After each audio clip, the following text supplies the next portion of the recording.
Hello বন্ধুরা, সকালবেলাতেই বিকির দোকানে এসে দেখছি বিকি একটা কাস্টমারের ফ্যান খারাপ করছে, কারণ তার দোকানে কাজ নেই।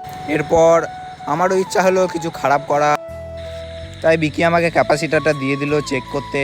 এই দেখুন চেক করছি, দেখি এটা কি হয়। এটা তো খারাপ, এটা কোনো কাজ নেই, ধুর শালা। তারপরে জানতে পারি বিকি প্রোটিন পাউডার অর্ডার দিয়েছিল। দেখছি ফ্লিপকার্টের ডেলিভারি বয় এসে খুলতে লেগেছে আমাদেরকে না জানিয়েই। ও কি খোঁজাখুঁজি করছে, একটু ধুমকাধুমকি করার পর বললো যে ঠিক আছে দিচ্ছি, তাই আমাদের জন্য খুঁজতে লেগে অনেকক্ষণ খোঁজার পরও খুঁজে পাচ্ছে না। লাস্টে খুঁজে পেয়েছে ডেলিভারি বয় বললো যে ওপেন বক্স ডেলিভারি আছে, তাই আমরাই ছিঁড়াখুড়া করতে লেগে গেলাম এটাকে। এর ভেতরে কি আছে কিচ্ছু বোঝা যাচ্ছে না।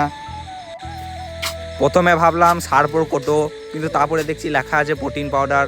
এবার চলো এটাকে আনবক্সিং করা হোক। আমি পারছি না, তাও ASMR স্টাইলে আনবক্সিং করলাম। দেখা যাক কি আছে। খুলে দেখি এর ভেতরে আবার একটা সিল ভাঙতে হবে। অনেক চেষ্টা করার পরও যখন আমি ছাড়াতে পারছিলাম না, তখন বিকি নিজের হাতটা লাগালো, কিন্তু বিকিকে হাতের প্রয়োজন পড়লো না, ও নখে দিয়ে এটাকে খুলে ফেললো। তারপরে আমি পুরোটাই খুলে ভেতরটা দেখি, আহা কি মিষ্টি সে। এর গন্ধটা দেখি, এই গন্ধটা প্রোটিনের চকলেট ফ্লেভারের গন্ধ।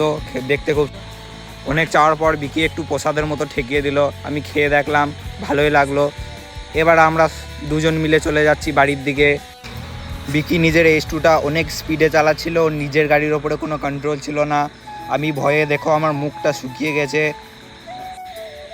দেখুন আমার মুখটা শুকিয়ে আমসত্ত্বের মতো লাগছে। তবে যাই হোক, থ্যাঙ্কস ফর